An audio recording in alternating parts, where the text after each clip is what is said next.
So I hope your fall is going well. We've had a break in the weather, which has been nice, and so I know we talked to Dima Marina a few days ago, and it's still hot there. So we're hoping that it'll break at some point. But we are enjoying our weather.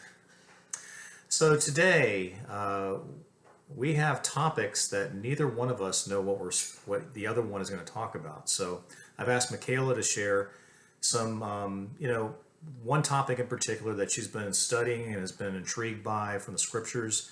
And I've got something I want to share too that has been kind of front and center.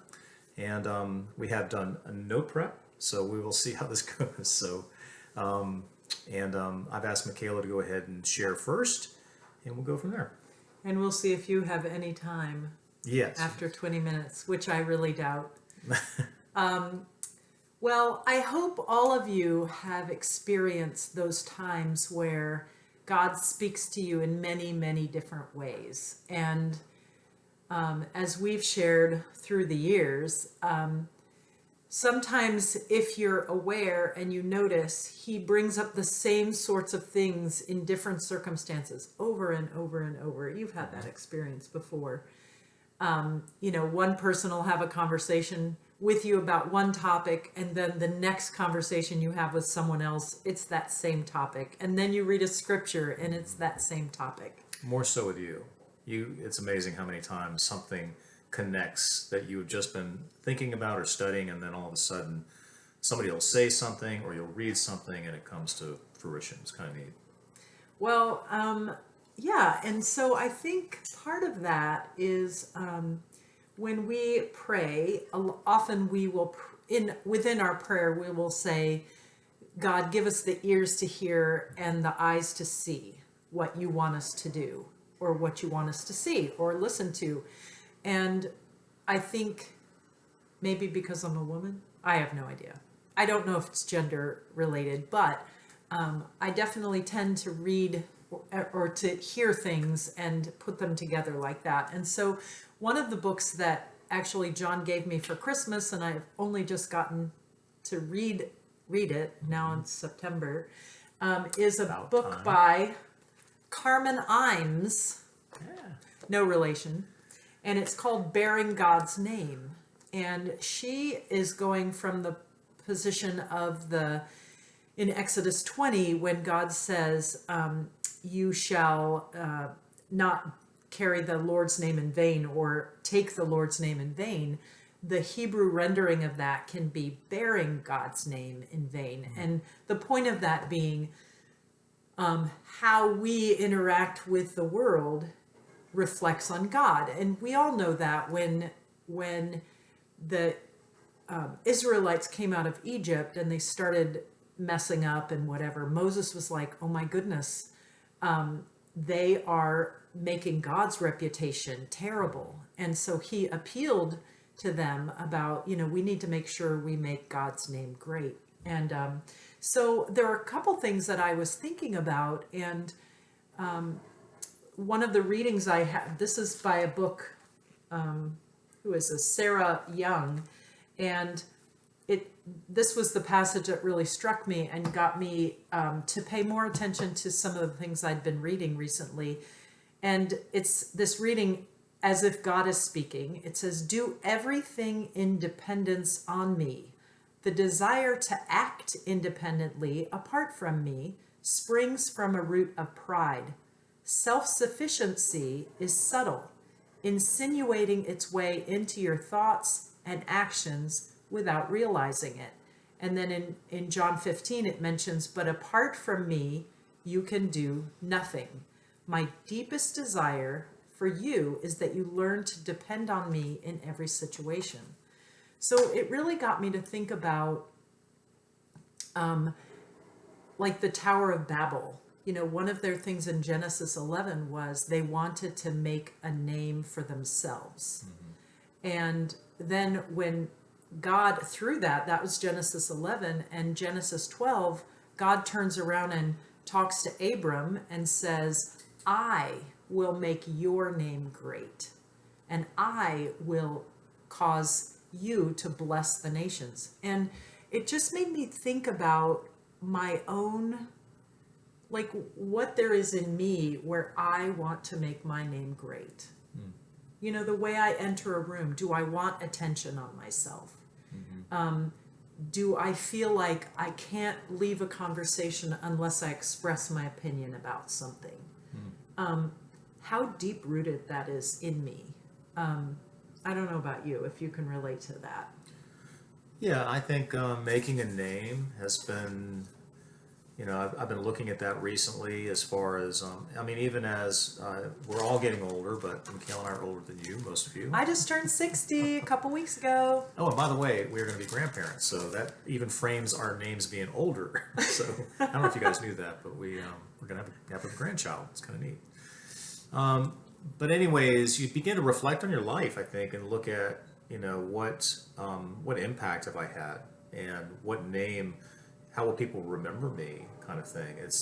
Like you're saying, it's like entering a room, but also, what legacy am I leaving behind? And so, I think many of us are really frantic to find out what can we leave behind, how will people remember us. And the long and short of it, a couple generations removed from now, not many people are going to remember us. And so I think for me, one of the things that appealed to me, being a scientist, is publishing journal articles, because your name gets out there, it gets in the system, it's going to be there, as long as the interweb is available, forever, because it's kind of documented. But a lot of my friends run after that, and that's really what they say is it holds them to making a name. But in the end, does it really matter? So Right, as you were mentioning grandparents, or great grandparents for that matter, I know I called my grandma, but her first, middle, and last name, or my grandfather's first, middle, and last name, maybe I can remember them, but not my great grandparents. So it isn't many generations where we don't remember. But even when you were talking about these journal articles, is like, for me, what's in the depth of my being? Do I really feel like I need people to know my thoughts and my opinions, instead of making God's name great? And so I was reflecting a lot on Jesus, and even in the temptation in Matthew 4, where Satan was trying to tempt him, he was tempting him to make himself great. You can do this magic trick to make all these rocks into bread. And Jesus said, no, it says it's written, man does not live on bread alone, but on everything that comes from the mouth of God. Every one of the temptations that Satan put before him, he deflected by focusing attention on God. And that hit me when I was, again, just meditating on Philippians 2. And I just want to read this, where Paul is calling us to be like Jesus in this. It says, do nothing. And that's a big word, nothing, out of selfish ambition or vain conceit, but in humility consider others better than yourselves. Each of you should look not only to your own interests, but also to the interests of others. Your attitude should be the same as that of Christ. So the inner thinking, the inner feelings, the temptations, it says, who, Jesus, being in very nature God, did not consider equality with God something to be grasped, but made himself nothing, taking the very nature of a servant, being made in human likeness. And being found in appearance as a man, he humbled himself and became obedient to death, even death on a cross. Therefore God exalted him to the highest place and gave him the name that is above every name. And it goes on to say that at the name of Jesus, every knee should bow in heaven and on earth and under the earth. So I guess I was thinking about how often I am impatient about God giving me, I don't know, recognition or a name, and wanting to make a name for myself. But even in the last thing I want to share about was I was thinking about even John chapter 9 about the man born blind, and Jesus healed him and really kind of disappeared into the crowd. Later they were saying, where is he? And he's like, I'm not really sure. I think he's a prophet. I don't really know a lot about him. But what Jesus said is, this happens so the work of God might be displayed in his life. Mm-hmm. It wasn't so you can believe me. It was so you can look to God. And I really, it just made me think about how often I am motivated to do things impatiently or to do things to get attention on me instead of having the faith to believe that my God is that much larger and that much more impressive than I am. And so It's a hard thing to get ourselves out it's of the way. hard. It's so deep Hard. ingrained in me to be in a conversation or think or walk into a room. Am I looking for the needs of others, or am I looking first for me and then looking for the needs of others? So this is a big deal. And I think, a lot of times we talk about Christianity being, you'll have the hope of heaven and it's all this great stuff.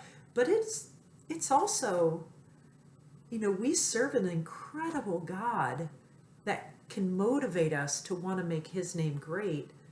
But all alongside there is that temptation to make my name great. So I was thinking, when you went to the temptation passage over in Matthew, when Jesus went out, I was talking with Tim. You've met Tim before. And we were talking about, we have a Bible study on Wednesday nights, and it's open for anybody to come to. And we're talking about temptations and what makes a temptation. And so there are things that I'm particularly tempted by that you aren't, and vice versa. And so, all of our for a temptation to be legit, it has to be something that we really can get desire and can take it from it. So what's really interesting when Tim brought this up the other day about Matthew, is that those temptations, like the one you mentioned, the power of grabbing power and self-acclaim, Having people bow to you, was an actual temptation of Jesus. Yeah. I mean, that was something he went after. Otherwise, he wouldn't have gone after it. That way it wouldn't have been a temptation. No. There are things, I mean, like, for me... Drugs for me. Yeah. I am not tempted by them Right. at all. Yeah, so you're not... So somebody comes and puts a whole display of different drugs in front of you. Here's some weed, here's some Oxycontin, here's some... You're like, come on. This is Not a doing, temptation. Not doing anything. But for him, or for any of us, but if you put something legit in front of us... Dark chocolate with almonds. There you go. And so what's really interesting is that this was a deal for him. And so, it was the first time it really opened up for me when Tim was mentioning. So like, you're right. That this had to be an area that Satan knew he could try to get into.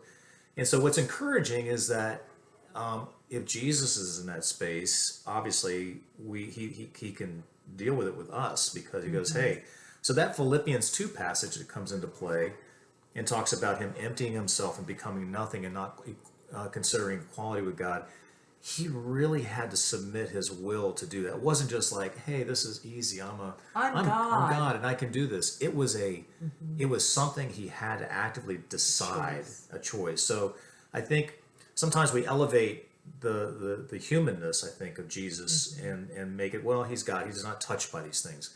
He was absolutely touched by these things. And so I think these are legit things that, the whole thing about bearing his name, whose camp are we in? So. I think it's definitely inspiring to read through that lens of all the interactions Jesus has with people, because I think sometimes I react instead of taking a minute to think, how is God working in this situation, and submitting myself to even just looking to see how God is going to work. But feeling like I've got to do something about something or react, and I don't have to. Yeah, that's good stuff. Well, I have some things to share, but and we thought this may go well into it, which is fine. I think I'm going to hold off and share this later. I think today's was excellent, just chatting May about I read this. one more last little bit? Yeah, go ahead. So this is the closing of that reading by this Sarah Young that I was going to called? read. It's probably backwards for you all. It's called Jesus Calling. And again, this is as if God is speaking. He says, "My deepest desire for you is that you learn to depend on me in every situation." And I think I used to, or I have the temptation to think, I'll depend on God when it's big. You know, when someone's health or my health is in turmoil or whatever. But even just the little things about walking to work or about serving a meal or whatever. Anyway, he says, "I move heaven and earth to accomplish this purpose, but you must collaborate with me in this training." And I think you and I have talked a lot about learning to walk with God, understanding he is walking with us. Teaching you would be simple if I took away your free will or overwhelmed you with my power. So I'm going to make you do it. However, I love you too much to withdraw the godlike privilege I bestowed on you as my image bearer. Use your freedom wisely by relying on me constantly. Then you will enjoy my presence and my peace. And I think we all want that. We all want peace. We all want this depth of understanding that God is present and with us at all times. But it takes, for me, putting away the self-sufficiency and the grabbing after making myself center of attention or, interacting with you in a way that makes me come out on top. And you mentioned something in there that I think is a real good segue. And if you guys have another 20 minutes, I'll go ahead and jump into it. No, but I think what I'll do is do another little segment video on this, and because I think with Revive coming in, it's exciting, but our little videos will be kind of off the cuff. So we won't be doing Sunday mornings because they have a whole structure for the next 9 months or 8 months. So we will enjoy doing other things in that way. So, but I do think this walking with God. The passage I was going to share was just talking about him being a shepherd and how shepherds God from the back. And so we'll talk about that later. So, but thank you. Love you guys. Enjoy Revive. Yes. Bye.